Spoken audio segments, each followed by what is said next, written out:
Hello again and welcome to European Autocraft Studios special holiday edition. I just want to wish everybody Merry Christmas, Happy Hanukkah, and next week I'll probably say Happy New Year. Yeah, so that's it for the holiday special. We've got the 944 back from the fabricator. He made our nice little trolley here. Take a look at that. Some pretty cool stuff. The pneumatic tires are going to be a little bit of an issue, but I think at the body shop, once he gets it in, he can put it on jack stands. Or again, we'll try to get the steel wheels for it, whatever works for him. Looking around the car now that we have it up at a different level here, I'm starting to see a few things that I missed. Like these little pieces here. These are the windshield blocks that you saw here with the Allen head screw, that you can adjust the windshield in position until the sealer sets. Pretty easy to take out. Just as a clip on the bottom that just pushes in this way, and then you can remove it. Those go right in there. Pretty rotted, like a lot of things on this car, but that's okay. Come take a look around. The supports for the front are bolted right to where the subframe would go. Everything was designed to be out of the way of the bodywork and the work on the floor. Same in the back here. These go right up to the shock absorber mount.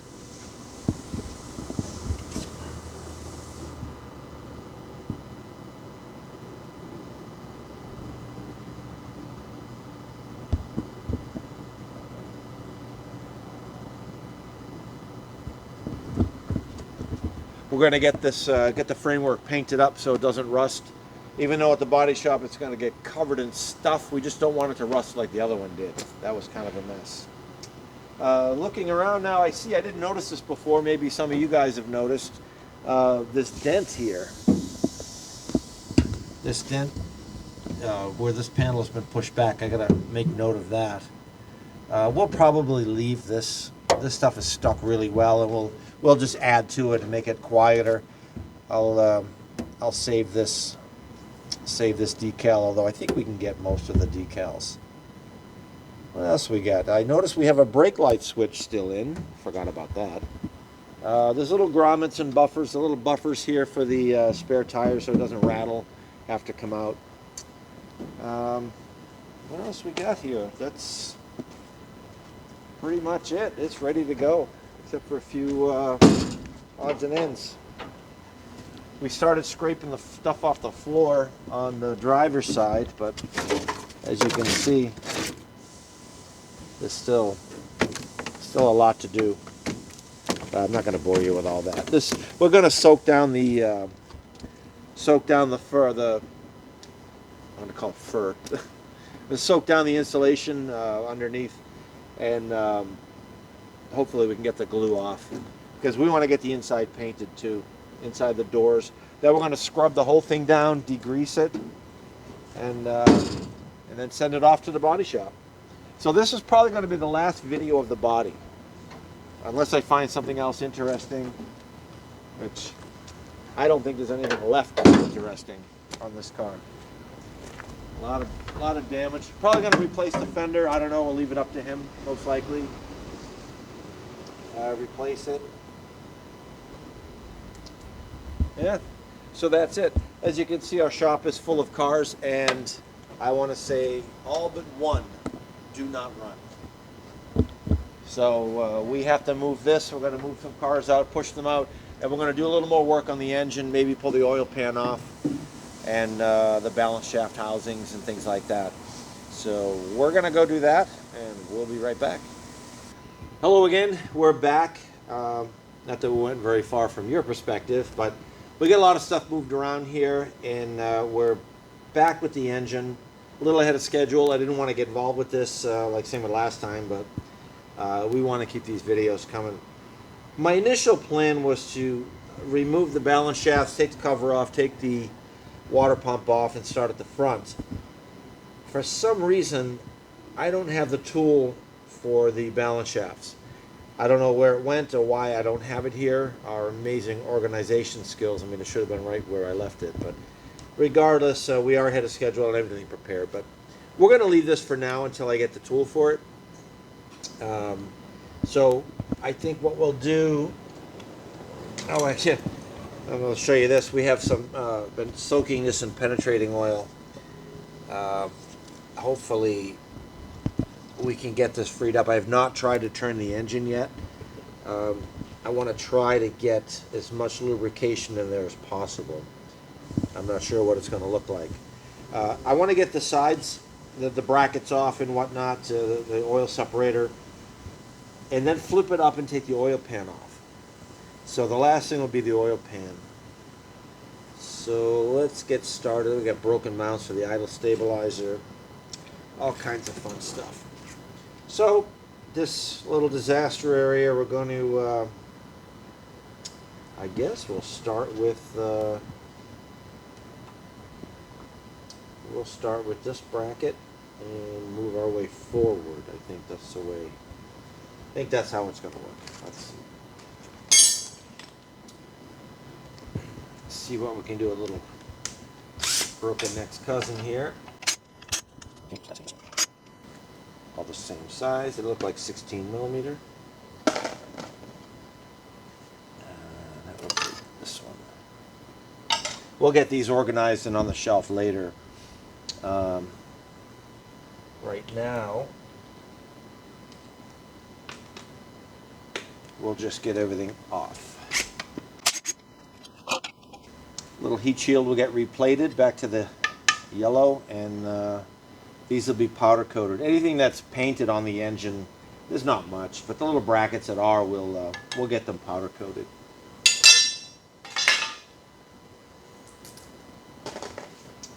Let's see, I'll leave that.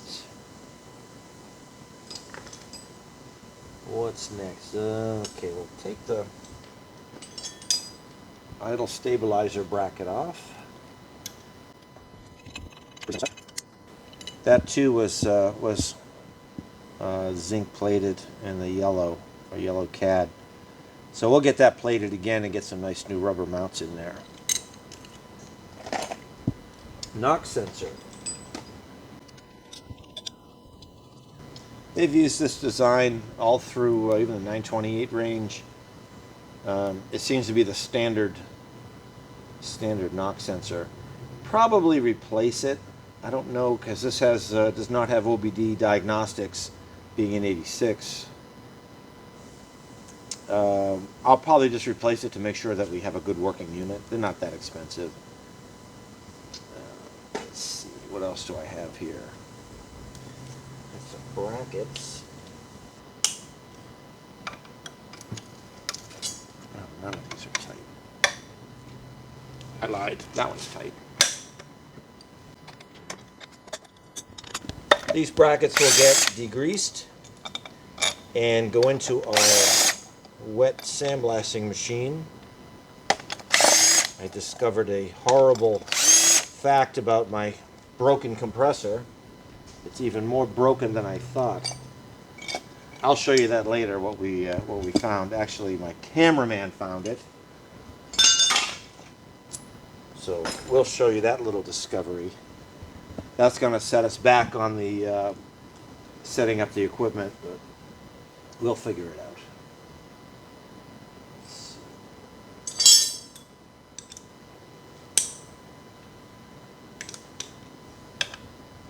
This is a really nice piece, this bracket.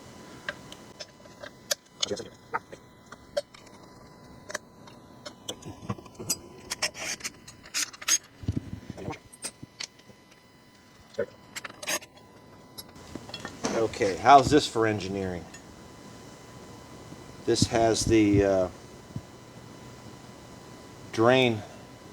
This is where the turbocharger bolts. The drain back to the engine is here. This is what the oil just goes from the pressure side down through the bracket and out the bottom. This is the hose that goes down to here to the oil pan. It's a braided stainless hose. Pretty neat stuff.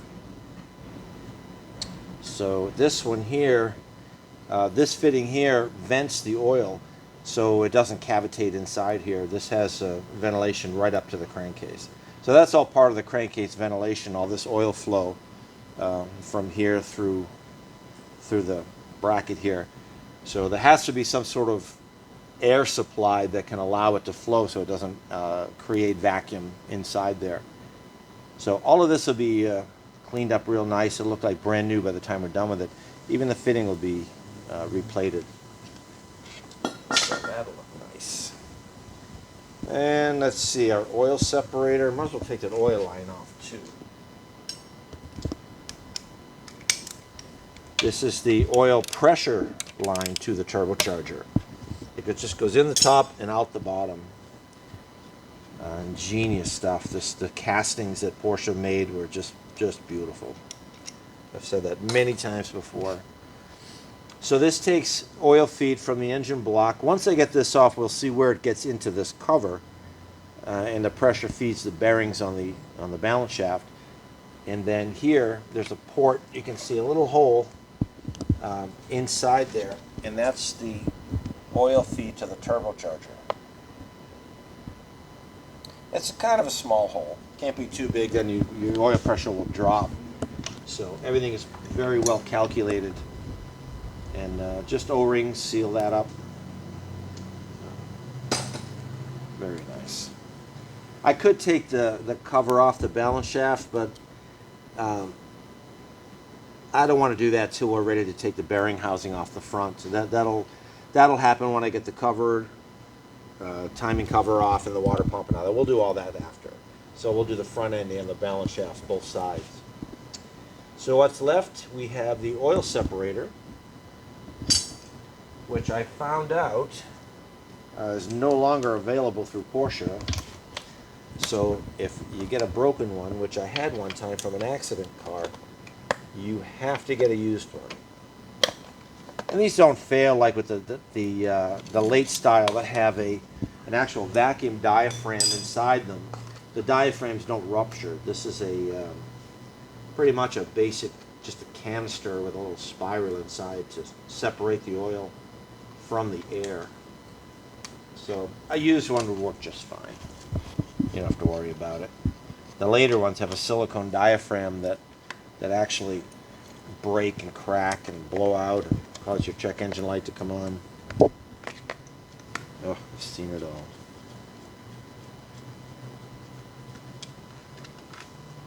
Okay, those are the same.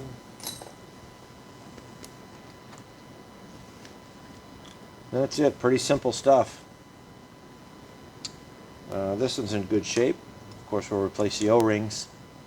Hose is pretty brittle.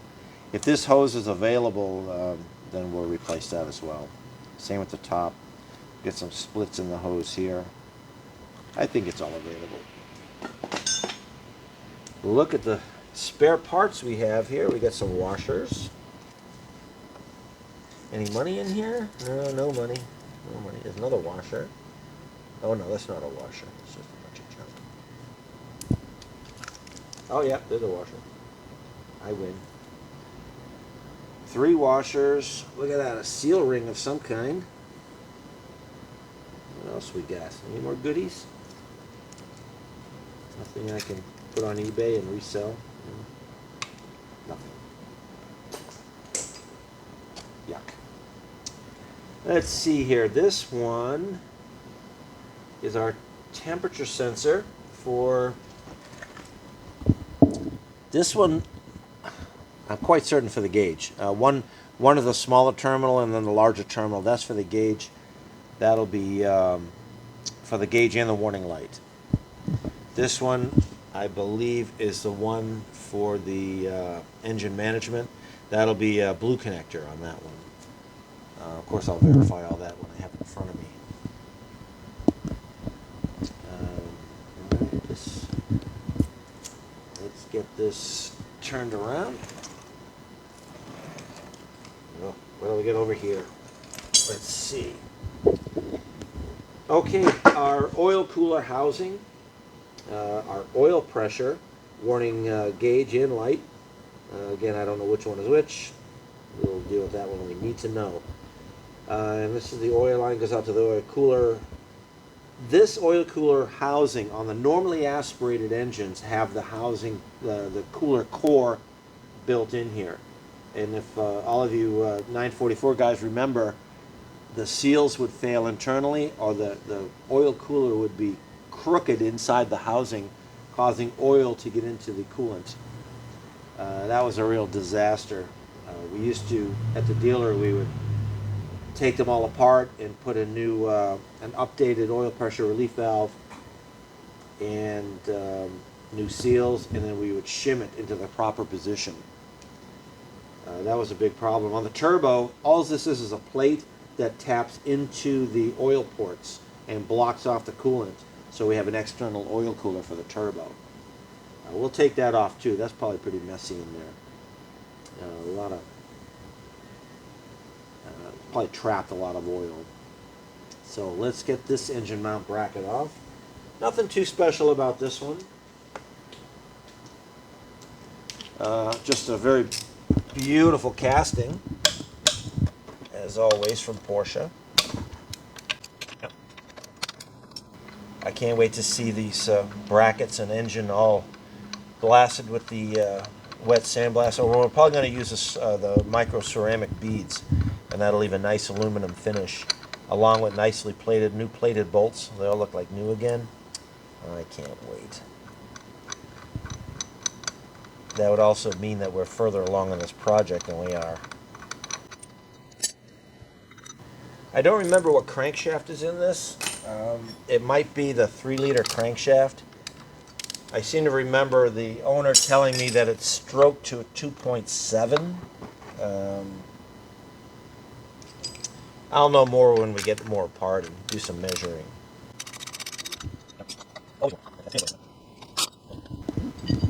Just look at the cross bracing cast in into these. I'm just fascinated by the engineering. It used to be so good back in the day. Sometimes now you look at some parts and question, why did they make it like that? But that's a nice piece. Kind of geek out on the engineering stuff. All right, let me get that oil line out of there. I brought the right wrenches, I think. Should be 27 and 32.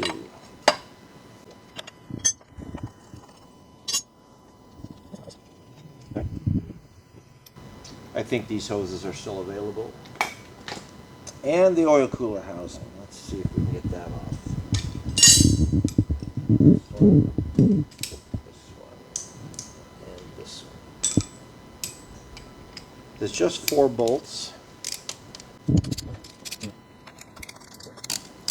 There, here comes our coolant. Oh yay. He's nervous. He wet the bay. Not nice.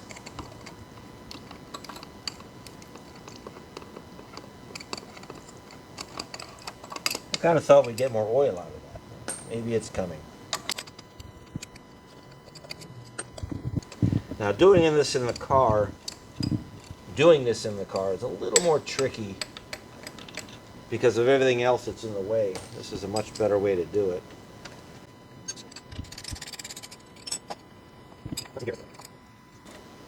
Well, I guess what I should have done, and you're probably all laughing at me because you knew ahead of time, I was supposed to take the oil pressure relief valve out first.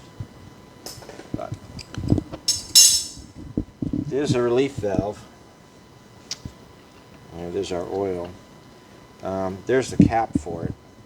And that's actually the early style. The new style has a larger, I think it's a 24 millimeter head. We'll look into that to see what we can make sure we get the right part for this. Anything updated, we'll make sure it's updated if it needs to be. Now, one thing to be careful of, if you do, this is actually a cylinder. This comes out, there's an O-ring inside as well. It's just stuck. If you ever decide to do this on your own, there's a special tool that you put into this hole to line up the case, because it can move a little bit, and the bore in this is pretty precise.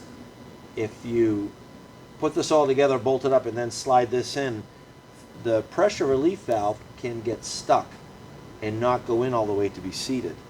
So when the oil pressure builds up, this won't move to allow the excess oil pressure to move out, and it blows the oil filter can off.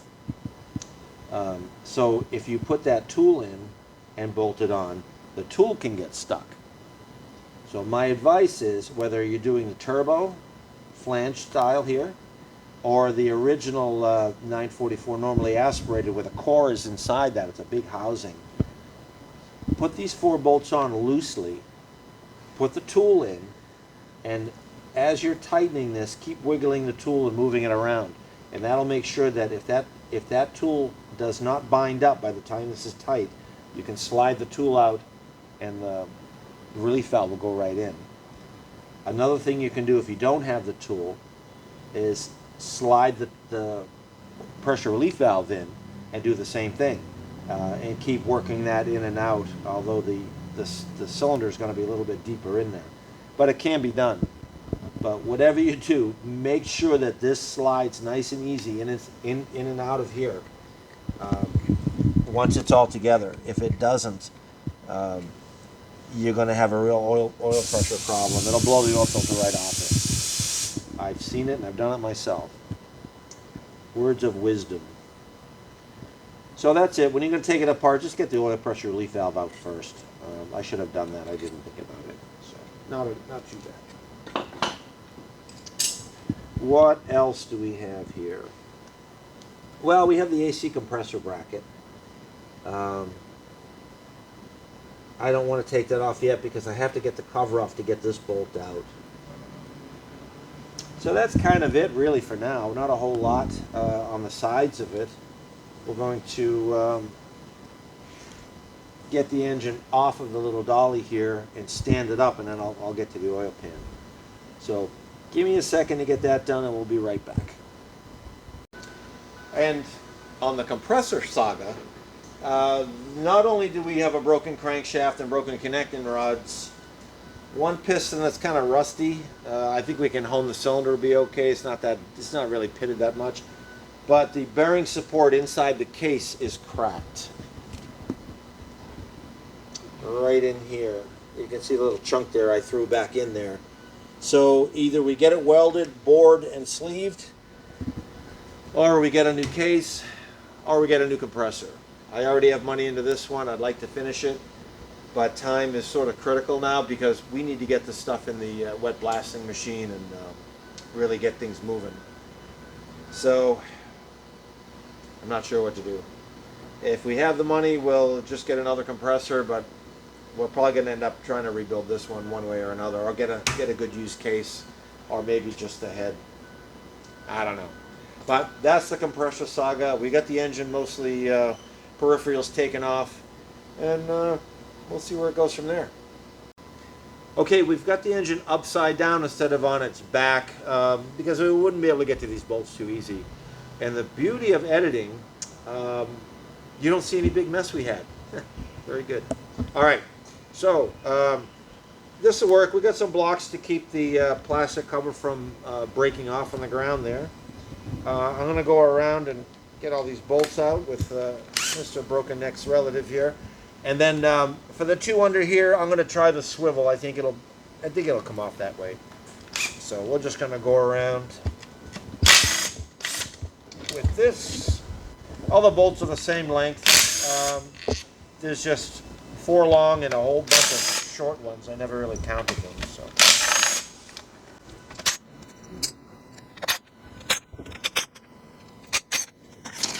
I'm not too worried about doing any kind of a sequence. This rubber gasket has aluminum standoffs in it, so it's not like we're putting more pressure and compressing the seal more than over here. So this really doesn't hurt anything by going around in a circle.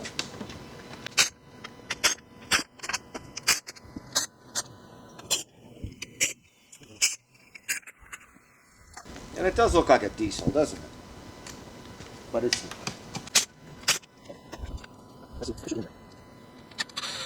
Yeah. All right, what do you think we're going to find in there? Hopefully the whole rest of the engine.